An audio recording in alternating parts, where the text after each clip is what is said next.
बिस्मिल्लाहिर्रहमानिर्रहीम। आज तक के मुअज़्ज़ज़ नाज़रीन अस्सलाम वालेकुम। अब किस्त 219 मुलाहिज़ा फरमाएं। चांगली के बारे में तस्दीक हो जाने के बाद हम छापा मारने की तैयारी कर रहे थे कि तुम्हारा फोन आ गया। अब मैं तुमसे मालूम करना चाहता हूँ कि तुम्हें उसका पता कैसे चला था। दुर्गा से, मैंने जवाब दिया और बरिंद्रा चौंक सा गया। वह चंद लम्हे खामोश रहा, फिर उसे दुर्गा के बारे में बताने लगा। बहरहाल बरिंद्रा गहरा सांस लेते हुए बोला, इस ड्रामे का एक सीन खत्म हो गया, अब नागपाल रह गया है, उसे भी हम कदम नहीं जमाने देंगे। वो या तो मुल्क छोड़कर भाग जाएगा या उसका अंजाम भी ऐसा ही होगा। 5 लाशों को देखकर अंदाजा लगाया जा सकता था कि कोठी पर मुकाबले की नोयत क्या रही होगी। कई आदमी जख्मी हुए थे जो पुलिस की निगरानी में जेर इलाज थे। सुबह 6 बजे के करीब मैं पुलिस जीप पर ही वापस आ रहा था कि बाग बाजार से गुजरते हुए सड़क के ऐन वस में योगी गौतम बुश को देखकर मैं चौंक गया। इस वक्त सड़क पर ट्रैफिक ना होने के बराबर था। गौतम बुश सड़क के ऐन वस में खड़ा था और जीप तेजी से उसकी तरफ बढ़ रही थी। रोको, जीप रोको। मैं एकदम चीख उठा। मेरी इस तरह चीखने पर ड्राइवर बदहवास हो गया। उसने पूरी कुव्वत से ब्रेक लगा दिया। जीप ब्रेकों की तेज चिड़चिड़ाहट की आवाज के साथ सड़क पर घूम कर रह गई। क्या हुआ सर? ड्राइवर ने मेरी तरफ देखते हुए पूछा। पिछली सीट पर बैठे हुए दोनों कांस्टेबल भी जोरदार झटका लगने से अगली सीट की पुश से टकरा गए। वो जीप के नीचे कुचला जाता। मैंने कहा, सामने तो कोई भी नहीं है सर, सड़क दूर तक खाली पड़ी है। ड्राइवर ने कहा, सड़क वाकई दूर तक खाली थी। मेरा दिमाग घूम गया। मैंने गौतम बुश को सड़क के ऐन वस में खड़े देखा था। अगर मैं जीप ना रुकवाता तो वो कुचला जाता, लेकिन वहां तो कोई था ही नहीं। सड़क दूर तक खाली थी।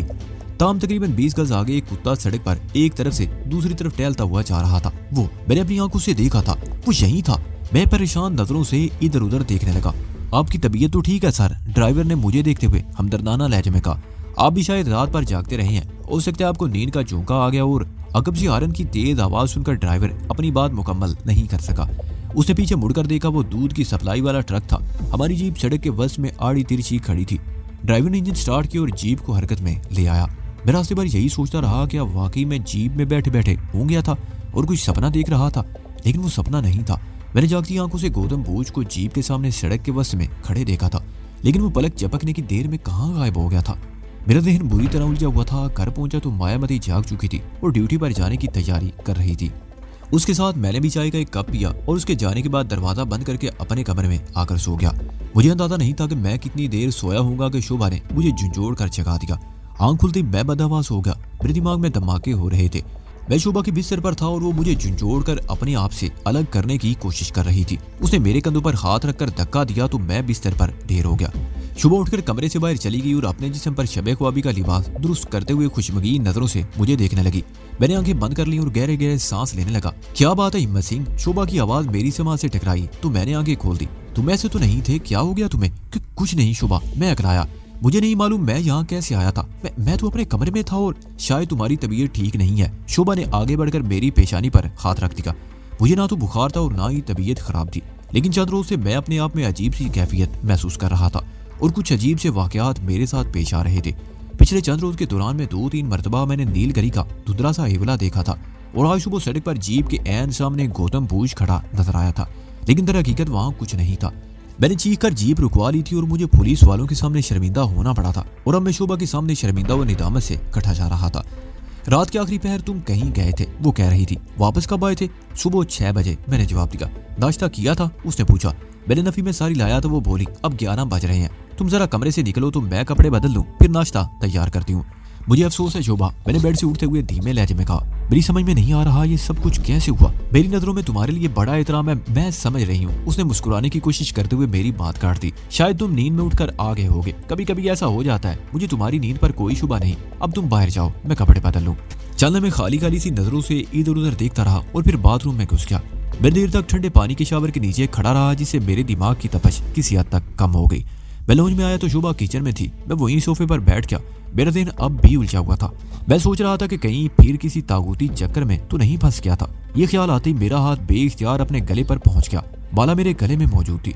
शोभा नाश्ता तैयार करके ले आई। वो मेरे सामने बैठी थी। उसने इस मौजू पर कोई बात नहीं की जिससे मुझे शर्मिंदगी का सामना करना पड़े।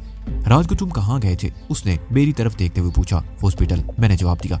हालांकि मुझे याद था कि सुबह 4 बजे बाहर जाने से पहले मैंने उसे जगाकर बताया था कि कहाँ जा रहा हूँ, लेकिन वो शायद उस वक्त नींद में थी और मेरी बात को समझ नहीं सकी थी। चांगली गुज़िश्ता रात पुलिस मुकाबले में मारा गया, मैंने कहा, और चंद की खामोशी के बाद उसे सब कुछ बताने लगा। आखिर में मैं कह रहा था, मैंने वादा किया था कि जनरल खुराट के यहाँ कदम नहीं जमने दूंगा। उसके आदमी मारे जा चुके हैं। नागपाल के कदम भी उखड़ गए हैं। वो अपनी जान बचाने के लिए छुपता फिर रहा है। जनरल खुराट अगर दोबारा यहाँ कदम जमाना चाहेगा तो उसके लिए बहुत लंबा अरसा दरकार होगा। इस तरह मेरा काम खत्म हो चुका है और अब हमें यहाँ से जाने की तैयारी करनी चाहिए। कहाँ? शोभा ने उलझी हुई नजरों से मुझे देखा। हिंदुस्तान, मैंने जवाब दिया। तुम्हें जयपुर छोड़कर मैं पाकिस्तान चला जाऊंगा। पाकिस्तान क्यों? उसने पूछा। पाकिस्तान मेरे मरहूम माँ बाप का वतन है और मैंने भी उसी मिट्टी से जन्म लिया था और बदकिस्मती से 2-3 माह की उम्र में मुझे अपने माँ बाप के साथ वहाँ से निकलना पड़ा था। मैं तो पाकिस्तान जाने के लिए ही जयपुर में ठाकुर और रूपमती से रुखसत हुआ था, लेकिन ऋषिकेश में तुम्हारी वजह से हालात का रुख बदल गया और मैं यहाँ तक चला आया। मैं तुम्हारा जितना भी शुक्रिया अदा करूं कम है। शोभा ने कहा, तुम्हारी वजह से मुझे नई जिंदगी मिली है। तुम ना होते तो वो राक्षस देश मुख पता नहीं मेरा क्या हासिल करता।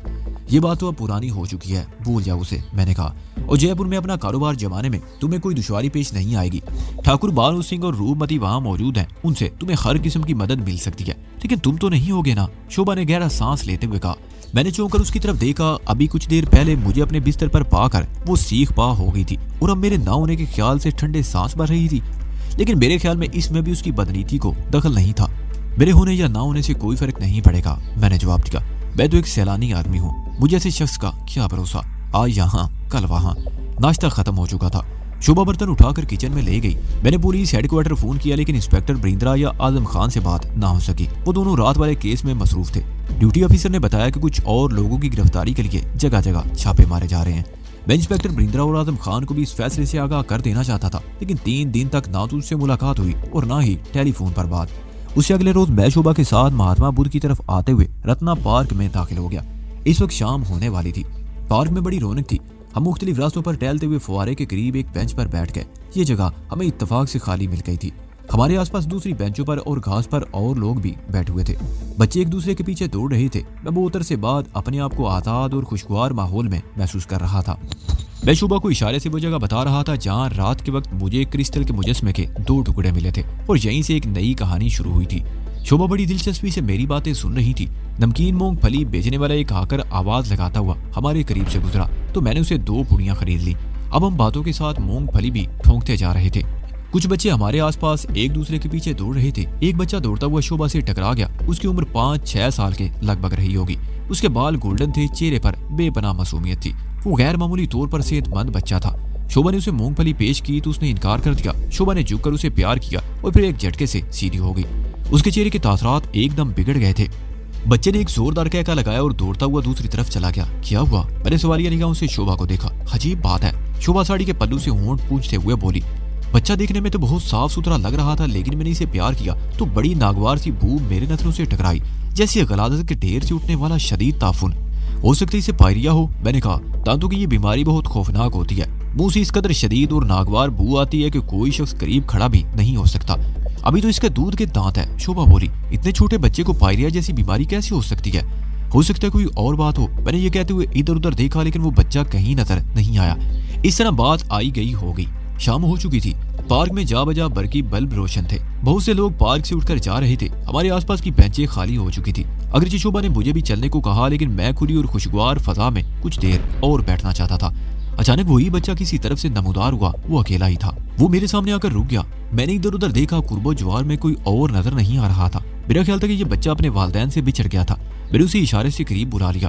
तुम कौन हो बेटा? किसके साथ हो तुम? मैंने प्यार से पूछा। वो मेरे और करीब आ गया तो गटर जैसी भूख मेरे नथनों से टकराई। शोभा की तरह मेरे चेहरे के तासरात भी बिगड़ गए। इस ताफुन से मेरा दिमाग घूम गया। उसके साथ ही मैं अपने आप में अजीब सी कैफियत महसूस करने लगा। मुझे यूं लगा जैसे मेरे अंदर सन्नाटा सा तारी होने लगा हो। मैंने दोबारा उस बच्चे से पूछा तो उसने हाथ से एक तारीक गोशे की तरफ इशारा कर दिया। मैंने गर्दन घुमाकर उस तरफ देखा। उस तरफ गुंजान दरख्त थे और तारीकी थी। अचानक उस तारीकी से एक हेबला नमूदार होते देखकर मैं चौंक गया। फासला ज्यादा और तारीकी भी थी, लेकिन गौतम बोझ को शिनाख्त करने में मुझे कोई दुश्वारी पेश नहीं आई थी। मुझे अपने पूरे जिस्म में सनसनाहट महसूस होने लगी और फिर दूसरे ही लम्हे मैं उछल पड़ा।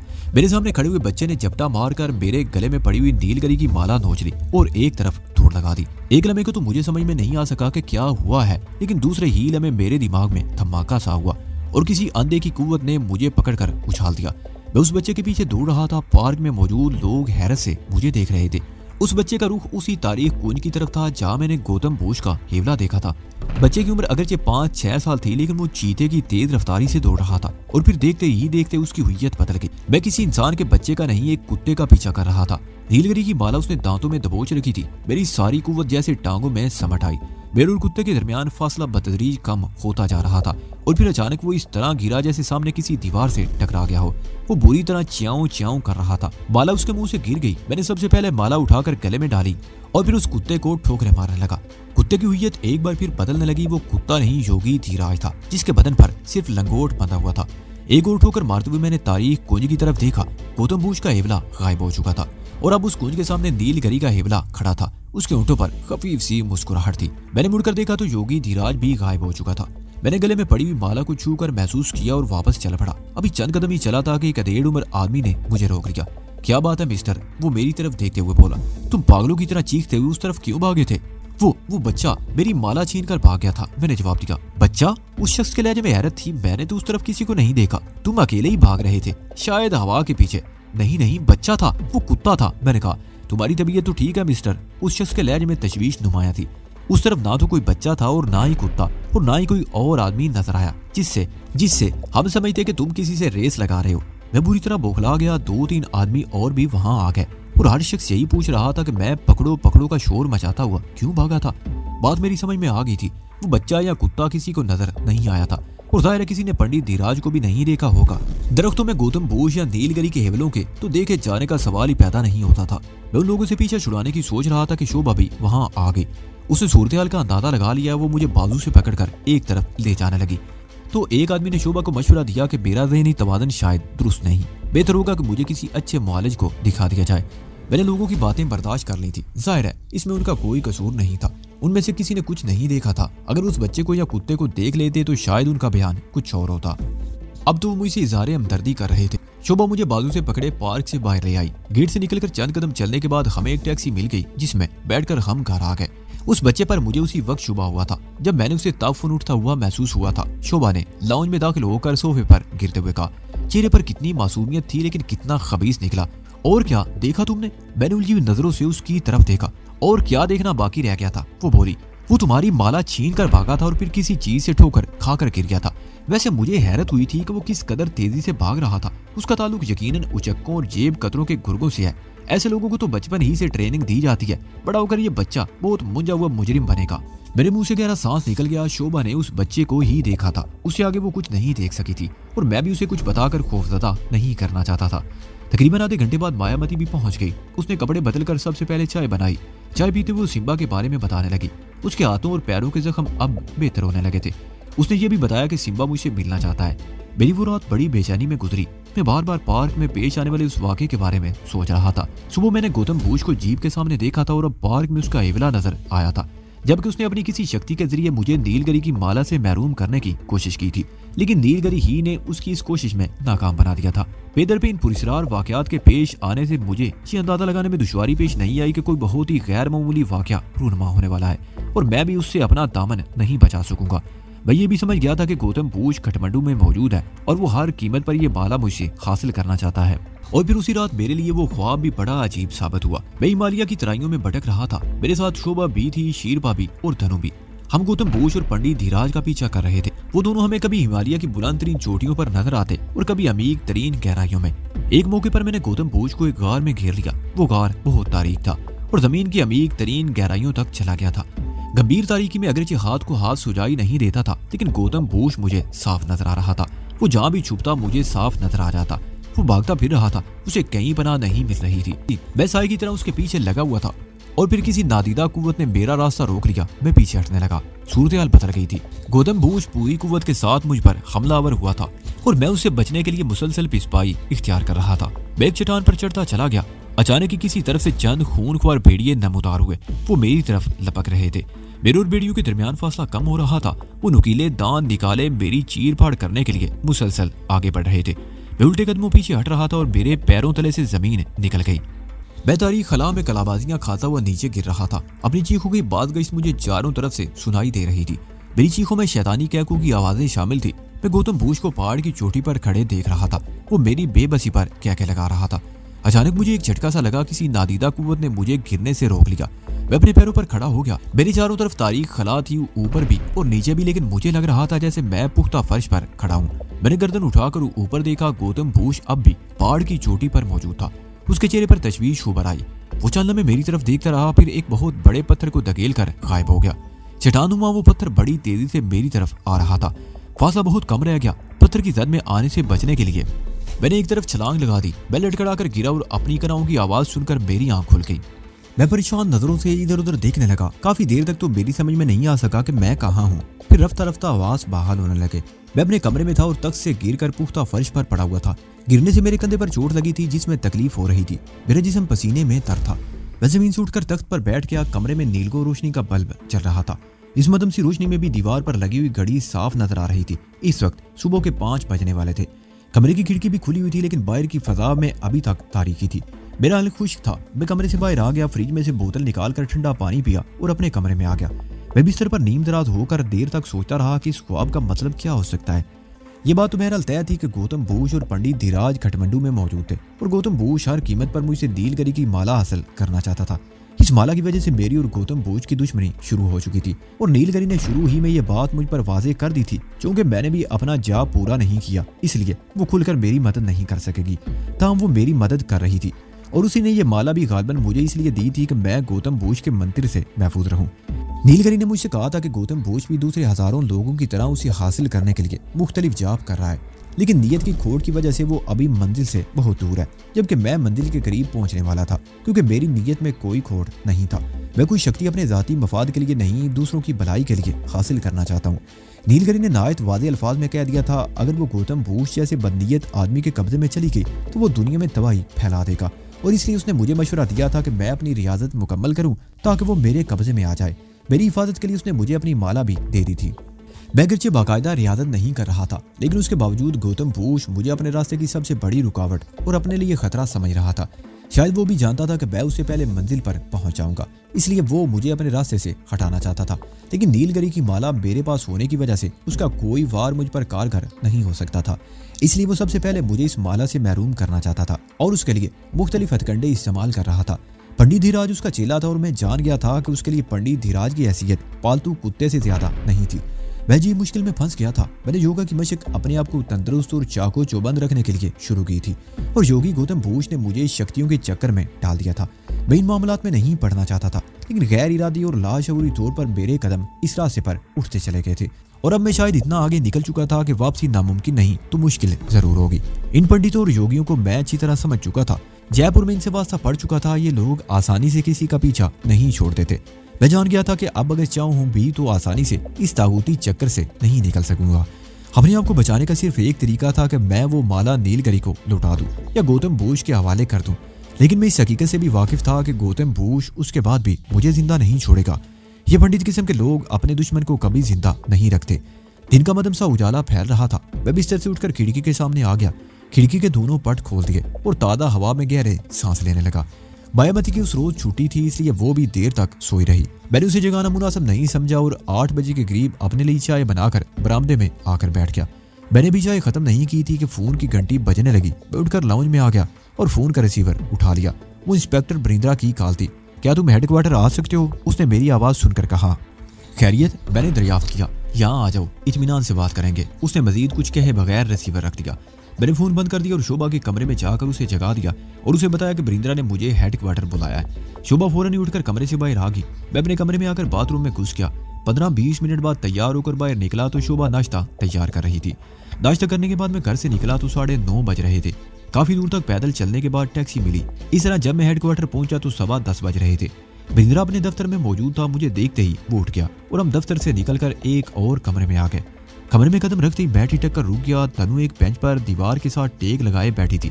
उसने अपने दोनों हाथ उठे हुए घुटनों पर लपेट रखे थे। उसकी आंखें सुर्ख थी जैसे रात भर जागी हुई या देर तक रोती रही हो।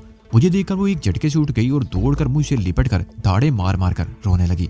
भाई सूरत से बदहवास हो गया। तनु को संभालने में कई मिनट लग गए। मैंने उसे अपने आप से अलग किया और उसके चेहरे पर नजरें जमाते हुए बोला, क्या हुआ? तुम रो क्यों रही हो? तुझी और बेरी जानी कहाँ है? तुम यहाँ कैसे आई? मैंने एक ही सांस में कई सवाल कर डाले। उसी हालत में देखकर मेरा माथा ठिनका। वो आंसू भरी आंखों से मुझे देख रही थी।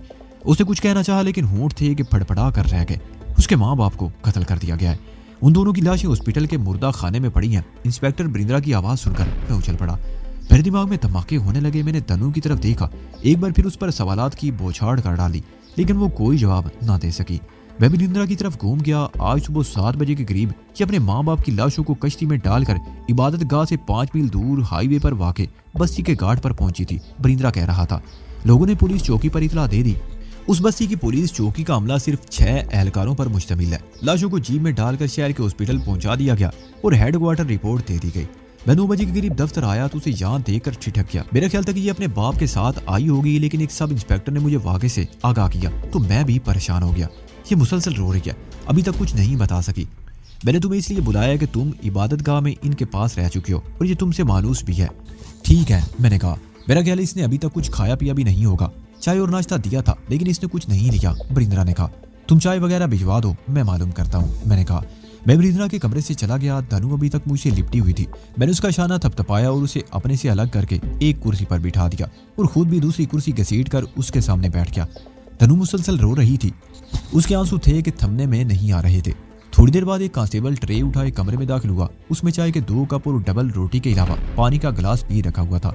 मैंने पानी का गिलास उसकी तरफ बढ़ा दिया। लो पानी पियो और कुछ खा लो वरना तुम्हारी तबीयत खराब हो जाएगी। धनु ने पानी के चंद घूंट पिए और गिलास हटा दिया। मेरी इसरार पर उसने डबल रोटी का एक स्लाइस भी खा लिया और चाय की चुस्कियां लेने लगी। 15-20 मिनट बाद उसकी हालत कुछ संभल सकी। मेरी मौजूदगी से शायद उसे कुछ हौसला भी मिला था। हाँ, अब बताओ क्या हुआ था? मैंने उसकी तरफ देखते हुए कहा। वो कौन लोग थे और क्या चाहते थे? वो 3 आदमी थे, धनु ने सिसकी भरते हुए कहा। वो आधी रात को वहां आए थे। उनकी मोटर की आवाज सुनते ही बाबा ने मुझे और माँ को एक गार में छुपा दिया था। तकरीबन 1 घंटे बाद बाबा की चीखों की आवाज सुनकर माँ मुझे गार में छोड़कर चली गई। उसने मुझे सख्ती से हिदायत की थी कि मैं बाहर ना निकलूं। मैं गार में मजीद पीछे हटती हुई बहुत दूर चली गई थी।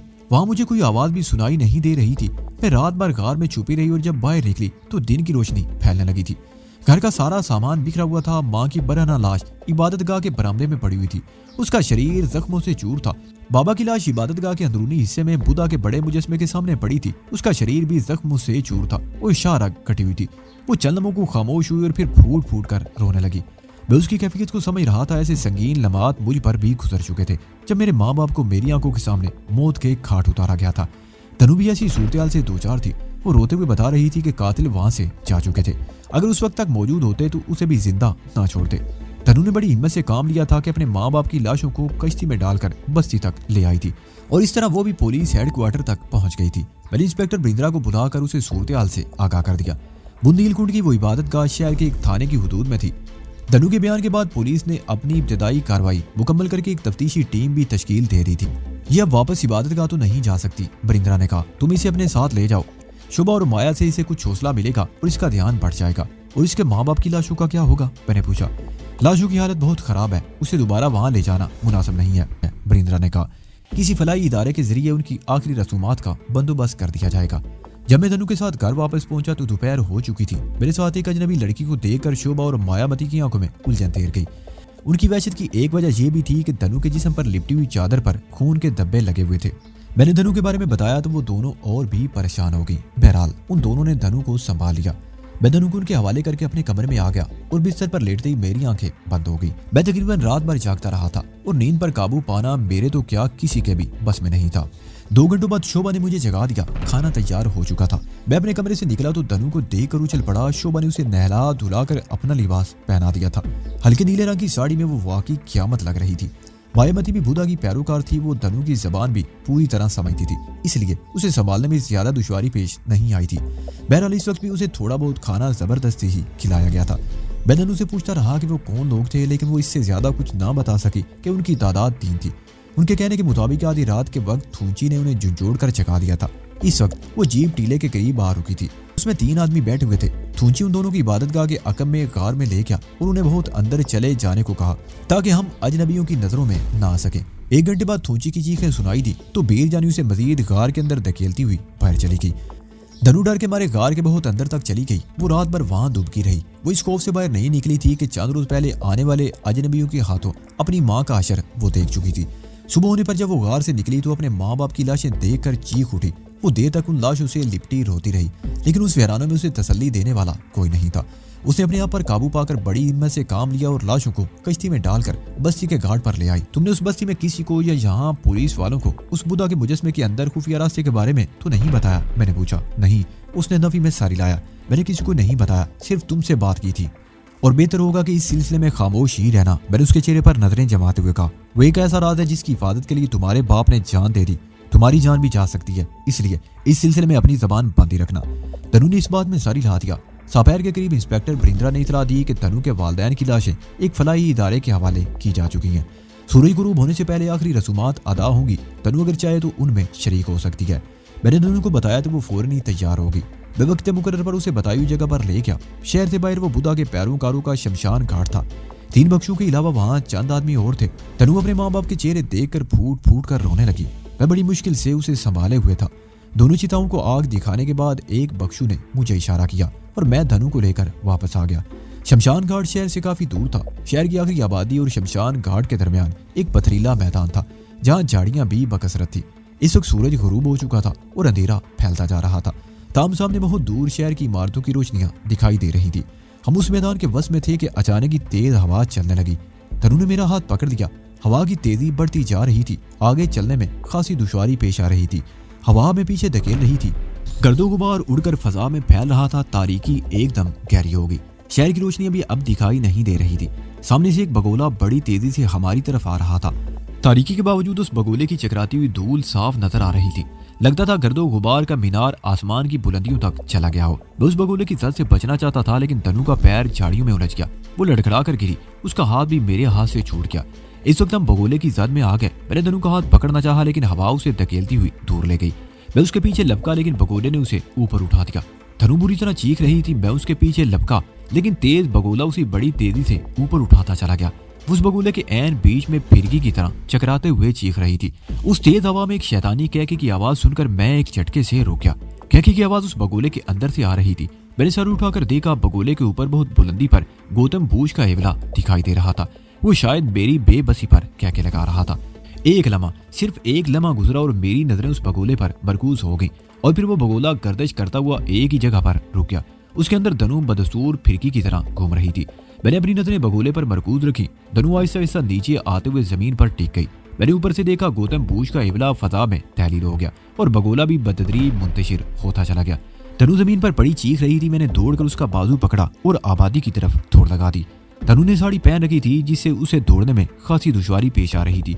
वो बार बार लड़खड़ा रही थी, लेकिन मैं उसे खींचता हुआ दौड़ता रहा। गौतम बूझ को इस वीराने में वार करने का मौका मिल गया था और मैं जल्द से जल्द वीराने से निकल जाना चाहता था। गौतम बूझ पे दर पे जिस तरह मुझ पर हमले कर रहा था, उससे मैं समझ गया था कि वह किसी न किसी तरह मुझे नुकसान पहुंचाना चाहता है। इस वक्त उसने शायद जानबूझकर धनु को निशाना बनाया था। शायद उसका ख्याल हो कि मैं डर कर या घबरा कर बाला उसके हवाले कर दूंगा, लेकिन ये उसकी खुशफहमी थी। मैं बुज़दिल होता तो इस दुनिया से मेरा नामो निशान मिट चुका होता। दुनिया के सफाक तरीन इंसानों से मेरा मुकाबला हो चुका था और वो मुझे कोई नुकसान नहीं पहुंचा सके थे। गौतम बूझ मुझे जेर करने के लिए अगर अपनी पुरस्कार शक्ति इस्तेमाल कर रहा था, तो उस हवाले से भी मैं तही दामन नहीं था। मेरे अंदर भी एक शक्ति थी जो मैंने तवील अरसे की रियादत और कठिनाइयों की मंजिलें तय करने के बाद हासिल की थी। जी, ये कोई मामूली कुव्वत नहीं थी। इंसान के अंदर छुपी हुई इस कुव्वत से तो दुनिया को तय उबाला किया जा सकता था, लेकिन अब उसे नजरअंदाज नहीं कर सकता था। और इस वक्त उस कुव्वत के बल बोते पर ही मैंने उस खौफनाक बगोले को रोका था और उसे मुंतशिर करके धनु को उसकी कैद से निजात दिलाई थी। हम दौड़ते हुए आबादी के करीब पहुंच गए। धनु बुरी तरह हाँप रही थी। हम एक जगह रुक गए। धनु ने अपनी सांसों पर काबू पाया, साड़ी दुरुस्त की और हम आगे चलने लगे।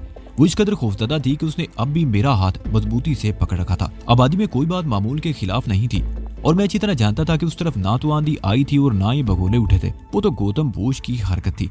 पहली चौक पर एक खाली साइकिल रिक्शा मिल गया। धनु उसमें इस तरह बैठी कि उसका सारा बोझ मेरे ऊपर पड़ रहा था। मैंने भी अपना एक बाजू उसकी कमर के गिर्द हमायल कर दिया। रिक्शे के साइकिल हैंडल पर अकबी मंजिल पेश करने वाले आईने लगे हुए थे। ड्राइवर ने अपनी तरफ आईने इस तरह एडजस्ट कर दिए कि हमें देख सके। उसका ख्याल था कि शायद मैं इस खूबसूरत लड़की को कहीं भगा कर ले जा रहा हूँ। थोड़ी देर बाद हम बाखैरियत घर पहुंच गए। शुभ और मायामती धनु को देखकर चौंक सी गई। उसके चेहरे पर अब भी खौफ की जर्दी खन रही थी। मैंने उन्हें बताया कि एक बगोला उसे उड़ाकर ले जा रहा था, तो शोभा और मायामती ने मानी खेज नजरों से एक दूसरे की तरफ देखा। क्या बात है, इसे कहाँ ले गए थे? इतनी खौफजदा क्यों है? शोभा ने अलहदगी में मौका मिलते ही पूछा। धनु जिंदगी में पहली बार शमशान घाट गई थी, मैंने उसे बताया। और तुम जानती हो कि ऐसी जगह पर तो वैसी वहशत होती है। वो इत्तेफाक से वापसी पर वो एक बगोले की जद में आ गई। वो तो इसकी किस्मत अच्छी थी कि भगोला इसे ज्यादा ऊपर नहीं उठा के ले गया। शुभा ने मजीद जीरा नहीं की, लेकिन उसकी नजरों के तासरात से मैं समझ गया था कि उसने मेरी बात का यकीन नहीं किया। उस रात इंस्पेक्टर बरिंद्रा और आजम खान भी आ गए। बरिंद्रा ने बताया कि सुबह पुलिस की पार्टी बुंदील कुंड की इबादतगाह पर भेजी गई थी और वो वापस आ गई है। वहां से कोई खास बात मालूम नहीं हो सकी, अलबत्ता इबादतगाह के बरामदे और अंदरूनी हिस्से में बातमा बुद्ध के मुजस्मे के इर्द गिर्द खून के धब्बे मिले हैं। बरिंद्रा ने मुझे मशवरा दिया कि जब तक कोई और बंदोबस्त नहीं हो जाता धनु हमारे पास रहेगी। मुझे धनु को अपने पास रखने पर कोई एतराज नहीं था, लेकिन इबादतगाह पर किसी की मौजूदगी भी जरूरी थी। वहां थूची की खेती बाड़ी थी, मवेशी भी थे जिनकी देखभाल जरूरी थी। बरिंद्रा ने वादा किया कि वो कोई ना कोई बंदोबस्त कर लेगा। मुझे सबसे ज्यादा फिक्र इबादतगाह में बुद्धा के अजीम उल कामत सोने के मुजस्मे और सोने की उस कान की थी जिसका राज सदियों से सीना बसीना मुंतकिल होता आ रहा था। इंस्पेक्टर बरिंद्रा और आजम खान अगरचे फर्ज शनास और दयानतदार ऑफिसर थे, लेकिन इस राज के लिए मैं उन पर भरोसा नहीं कर सकता था। मुझे कोई ऐसा आदमी तलाश करना था जो इस राज को मरते दम तक अपने सीने में महफूज रख सके, और मैं जानता था कि ऐसा आदमी तलाश करना आसान नहीं था जो सोने के पहाड़ को अपने सीने में छुपा सके। धनु की वजह से मेरा सारा प्रोग्राम अपसेट हो गया था। अगर धनु के वालिदैन को कत्ल ना किया गया होता और धनु यहाँ ना आई होती तो मैं शोभा के साथ हिंदुस्तान जा चुका होता, लेकिन धनु की वजह से मुझे अपना प्रोग्राम बदलना पड़ा। इधर पुलिस और नागपाल के बीच आंख मचोरी का खेल जारी था। पुलिस कभी नागपाल को घेरे में ले लेती और कभी वो पुलिस को निचा कर रख देता। बहरहाल ये खेल जारी था, लेकिन मैं इससे कतई ला ताल्लुक हो गया। मैंने अपने वादे के मुताबिक जनरल खुराड के आदमी को यहाँ कदम नहीं जमाने दिया था। चांगली की मौत के साथ ही ये किस्सा खत्म हो गया। नागपाल अपनी जान बचाने के लिए भागा फिर रहा था। जनरल खुराड अगर दोबारा यहाँ कदम जमाना चाहेगा तो उसके लिए खासा वक्त दरकार होगा। नागपाल के साथ पुलिस का खेल जारी था और मैं धनु की वजह से उलझ कर रह गया था। 3-4 रोज गुजर गए। इस दौरान में गौतम बूझ की तरफ से भी कोई गैर मामूली बात सामने नहीं आई। वह एक मरतबा बुंदील कुंड की इबादतगाह का चक्कर भी लगाया था। मवेशियों की देखभाल के लिए इंस्पेक्टर बरिंद्रा ने वक्ती तौर पर कुछ इंतजाम कर दिया। 2 आदमी वहां रह रहे थे, लेकिन जरूरत इस बात की थी कि वहां कुछ ऐसे लोग रखे जाएं जो मुस्तकिल तौर पर वहां रिहाइश भी इख्तियार कर सके। 1 हफ्ता गुजर गया। शाम का वक्त था। बायमती अभी ड्यूटी से नहीं आई थी। मैं शोभा और धनु के साथ बरामदे में बैठा चाय पी रहा था कि दरवाजे पर दस्तक की आवाज सुनाई दी। मैंने उठकर गेट खोल दिया।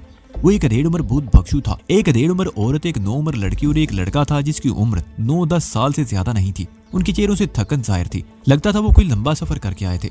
बख्शू की बगल में एक मैला सा थैला दबा हुआ था जो खासा फूला हुआ था, जबकि औरत ने भी कंधे पर एक पोटली उठा रखी थी। लड़की की उम्र 13-14 साल होगी। उसके कंधे पर भी एक थैला लटका हुआ था। मैं उलझी हुई नजरों से बारी बारी उनकी तरफ देख रहा था। मेरा ख्याल था कि उन्हें कहीं और जाना था और भूलकर यहाँ आ गए थे, लेकिन अचानक ही मेरे जहन में एक और ख्याल उभरा। कहीं ये लोग थूंची के जानने वाले तो नहीं थे? हो सकता है धनु इन्हें जानती हो। हम दिलाई लामा के देश से आए हैं, धर्मशाला से। क्या तुम हमें अंदर आने को नहीं कहोगे? बख्शू ने मुस्कुराते हुए कहा। धर्मशाला और दिलाई लामा का नाम सुनकर मैं चौंक गया। तिब्बत से जलावतनी के बाद बुद्ध मत के रूहानी पेशवा ने हिंदुस्तान में बना ली थी और वो तवील अरसे से हिंदुस्तान की शुमाली रियासत हिमाचल प्रदेश के सदर मुकाम धर्मशाला में रिहाइश पजीर था। या उसे वो तमाम मराहत हासिल थी जो किसी जलावतन हेड ऑफिस एस्टेट को हासिल हो सकती हैं। दिलाई लामा की वजह से तिब्बत से हिजरत करके आने वाले हजारों पनाह गज़ी भी धर्मशाला और उसके कुर्बो जवार के शहरों में आबाद थे, और अब तो उनकी आबादी में भी कई गुना इजाफा हो चुका था। मुझे थूंची की बातें याद आ गई। जब मैं उनके पास इबादतगाह में रह रहा था तो तब उसने बताया कि इबादतगाह के तय खाने में बुद्धा के सोने के मुजस्मे और सोने की कान का राज दिलाई लामा और उसके चंद करीबी साथी जानते थे, और बख्शू भी धर्मशाला ही से आया था और इसने भी दिलाई लामा का नाम ही लिया था। मैंने रास्ता छोड़ दिया और वो लोग अंदर आ गए। धनु ने बख्शू को पहचान लिया। उसने बताया कि ये बख्शू गए बरसों में कई मरतबा धर्मशाला से यहाँ आ चुका है। वो हफ्ता 10 दिन इनके पास इबादतगाह में रहता और फिर वापस चला जाता। इबादतगाह में क़याम के दौरान में वो और थूंची इबादतगाह के अंदर जाकर कई घंटों तक गायब रहते थे। मेरे दिल में कुछ अजीब सा ख्याल उभर रहा था। कहीं ये वही तो नहीं जिसका मुझे इंतजार था।